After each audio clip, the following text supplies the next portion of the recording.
Hello, everybody, and welcome to this month's Global Outlook video from the IU. My name is Tom Rafferty. I'm the head of global forecasting at the IU, and today I'm joined by my colleague Michelle Campbell, who's a senior analyst for Latin America. Michelle's joining us because we are talking about Latin America today. We've had a good year for growth in Latin America. There's some tailwinds for the region from nearshoring and from the commodities boom. That's combined with quite a complex political environment, as seen by recent events in Argentina. So, Michelle, great to have you on today to share your insights. Shall we start with the politics? Always a complicating factor in sort of Latin America, and of course, we just finished the election in Argentina. What's your assessment of that election and the outlook for 2024? Because 2024 also brings some important elections in Latin America as well. Yeah, that's correct. So in 2024, we think that we'll see an end to this, or pause rather, to the anti-incumbency wave that the region experienced in 2023.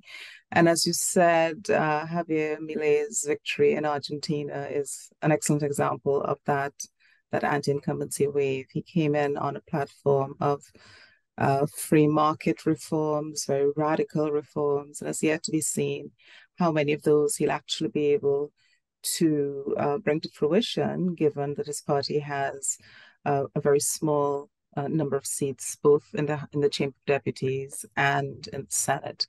So in 2024, therefore, we think that we're not going to see that huge push in terms of anti-incumbency candidates winning elections, and we have elections most notably in Mexico, but of course in other parts of the region, St. Martin, Uruguay, Venezuela. And we think that in perhaps about four of those, the incumbent parties will retain power. So there'll definitely be a pause. But having said that, social unrest and political uncertainty will absolutely remain risks to keep an eye on in the region.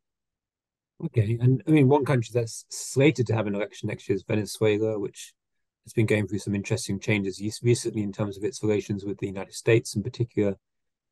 So what's your assessment for that election? And more broadly, how do you see geopolitics in the region developing next year? Latin America has been affected by the US-China relationship as much as anywhere else, including specifically for Venezuela. So how do you think those trends will play out next year? So Venezuela is a unique case in that recently uh, the government led by Maduro agreed to hold free and fair elections, but we have some questions as to whether that will indeed happen. Elections, the date has not yet been set, and we feel that there will continue to be a significant amount of interference in the electoral process, so that in fact it will not be free and fair as per his agreement, which led to the temporary lifting of sanctions by the US.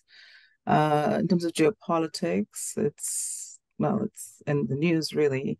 Venezuela's claim on Essequibo, the territory in Guyana, part of Guyana.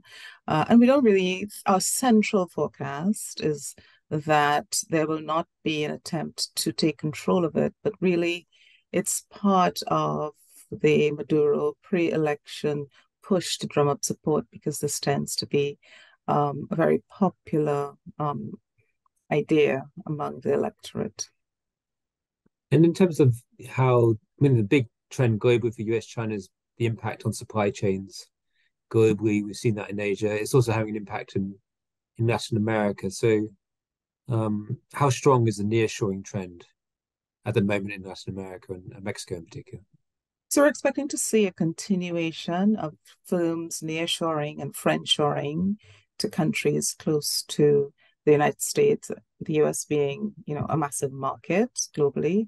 And Mexico is likely to continue to be the biggest beneficiary of that trend. But there are also other countries in the region, like Costa Rica and Panama, which are being looked at as potential contributors to the development of a regional supply chain for conductors, for the production of semiconductors. So the region will benefit from nearshoring, even as they walk that really fine line between these two economies, which are important as trade and investment partners. Okay, and that's one tailwind for growth in the region. It is. We talked about commodities at the top, which is obviously an established driver for many LATAM economies. Any other critical drivers of growth you see becoming prominent in the next year or so? Yes, critical minerals development. In Latin America, we have that lithium triangle, so-called lithium triangle, which comprises Argentina, Bolivia, and Chile.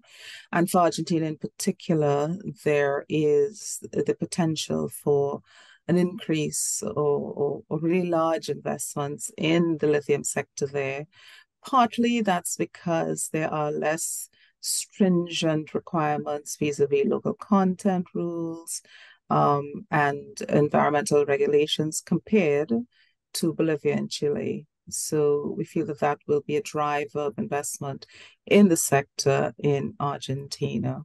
But having said that, on the other side, governments will have to balance this encouragement of foreign investors in the lithium sector with demands by voters for the protection of the environment, with an imperative to really benefit from the natural resources via royalties and taxations and how those agreements are structured.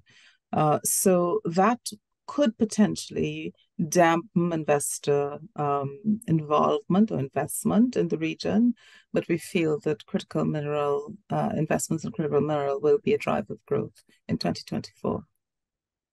You mentioned environmental or demands for environmental protection there.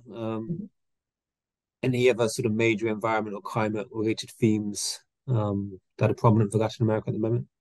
Absolutely. So El Nino, which we've been talking about, I think there's been a whole lot of coverage about El Nino. And in Latin America, El Nino brings mixed. The weather pattern that ends around mid 2024, we believe will bring mixed results. So some parts of the region will have greater rainfall, like Peru, and other parts, an acceleration, an exacerbation of dry conditions, like Panama.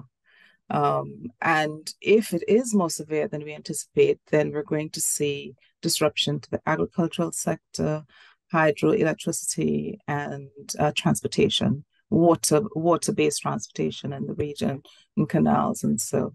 And of course, the other bit is deforestation. The Amazon Summit was held in August for the first time in 14 years. Positively, they've made a commitment, the Amazonian countries, to have this summit again more frequently. Not going to wait another 14 years, but because there were diverging points of view on how to manage economic activity that could have a detrimental impact on the environment, they were not able to put forward a unified agreement in terms of what some goals would be between now and say 2030. So we think there'll be really slow progress, but positively with the election of Lula in Brazil, environmental protection, protecting the rainforest has again come to the front burner for the region. We think that's a good thing in terms of environmental protection. Okay, all right. Thanks. On that positive note, on sustainable development, let's wrap it up there. Thanks, Michelle, for joining us today, and join us next time for another EIU Global Outlook video. Many thanks. Thank you, Tom.